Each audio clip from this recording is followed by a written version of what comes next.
The only united conference in the New York State Legislature where all of its members support marriage equality for the right reasons, because there's no legal argument against it, there is no moral argument against it, there is no ethical argument against it. But there are those out there who will tell you that there's a million reasons why we shouldn't do this. We've heard all those arguments before. We've refuted them.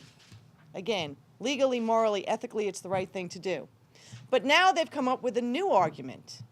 And in these tough fiscal times that we have, it could be somewhat persuasive to people. So we're here today to refute that final argument, that those who are opposed to justice and dignity and human rights for all New Yorkers would tell us that in this fiscal time, we can't afford to guarantee rights to all New Yorkers because we can't afford it.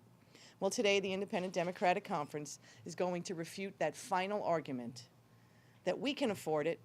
It's legally, morally, ethically, and fiscally the right thing to do for the people of the state of New York.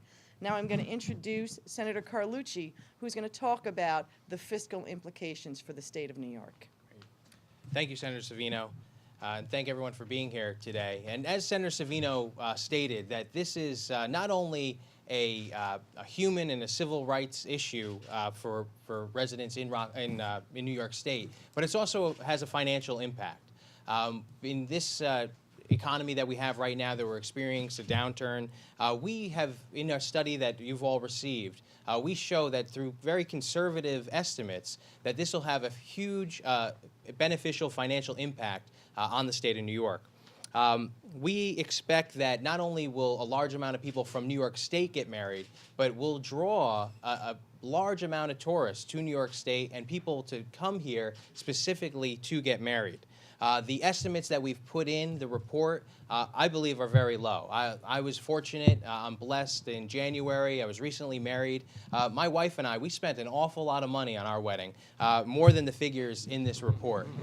So I'd imagine that we see even a larger potential in income from this. And as a previous, in a previous life, before I was elected to the state senate, I was the town clerk in the town of Clarkstown.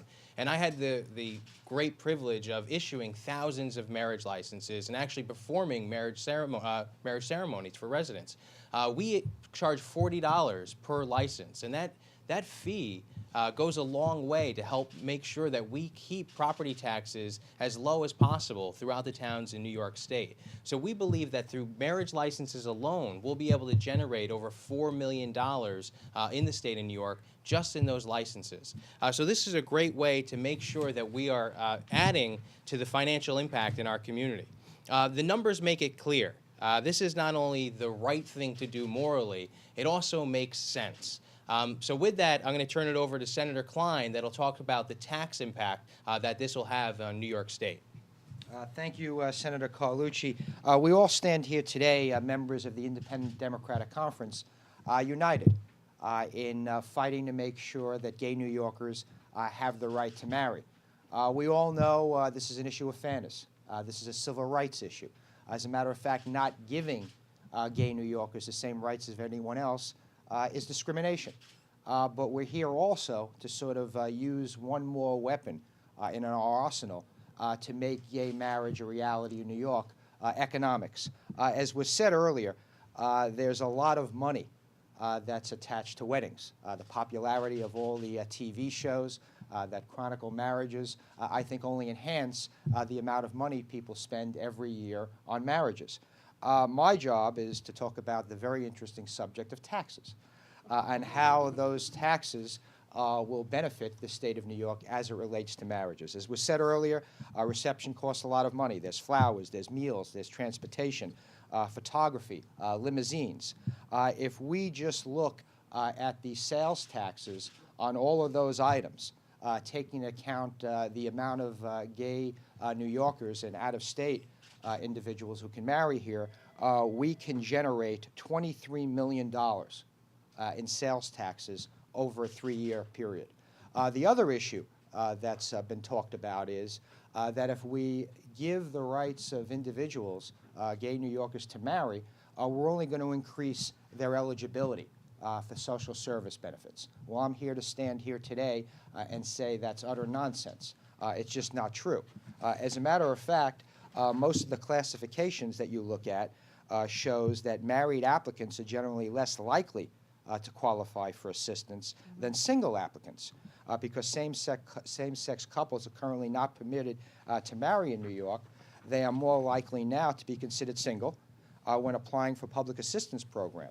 This single classification results in same-sex partners being more likely to qualify for public assistance. Our report clearly states that if we carve out more than $80 million in public assistance savings by legalizing same-sex marriage. So it's even a savings as part of the amount of money that the state of New York gives out every year in social service benefits. Now to wrap up and conclude our report, I'll turn it over to Senator Valesky. Thank you, Senator Klein. And in a moment, I'll introduce a number of advocates that we have here with us today and ask them to share some of their thoughts. But I just want to, and you all have the report. And as you file your stories, I hope you take a look at the math in the reports, because here's what it adds up to. If we passed a marriage equality bill, according to our report, we believe $391 million in total economic activity. $391 million in total economic activity, revenue, and savings over the next 3 years. That's pretty significant. When we talk about the $10 billion budget deficit that we just balanced in this state, I think that's a very, very significant number. And as Senator Savino said, all of the right reasons for passing marriage equality as soon as possible, you know them. Here's yet another that we believe is important and the people of the state should take into consideration. At this time, I'd ask Ross Levi, the Executive Director of the Empire State Pride Agenda, to come forward and share his thoughts. Thank you, Senator. Thank you, all you senators. It's a real honor to be here today for the release of this very exciting report. As you heard yesterday, the Empire State Pride Agenda brought 1,200 New Yorkers from all corners of the states here to Albany to tell the stories, to tell the real stories of their families, and make sure that their legislators knew the reality of LGBT families. The day was filled with amazing energy and dedication. As important as it is to appeal to the hearts of our elected officials, it's also important to appeal to their head with great public policy information like we have here today. The report release shows that giving New York loving, committed couples the ability to marry makes strong economic sense. As you've heard, we've always known that allowing all committed, loving couples in New York State the ability to marry has been the right thing morally to do. We now know and have more data telling us that it is also the economically smart thing to do here in New York State. The economic activity created by weddings, the savings to the state, and the benefits to businesses in being able to attract and retain the best talent here in the Empire State show the major positive economic impact that marriage equality can have to our state economy.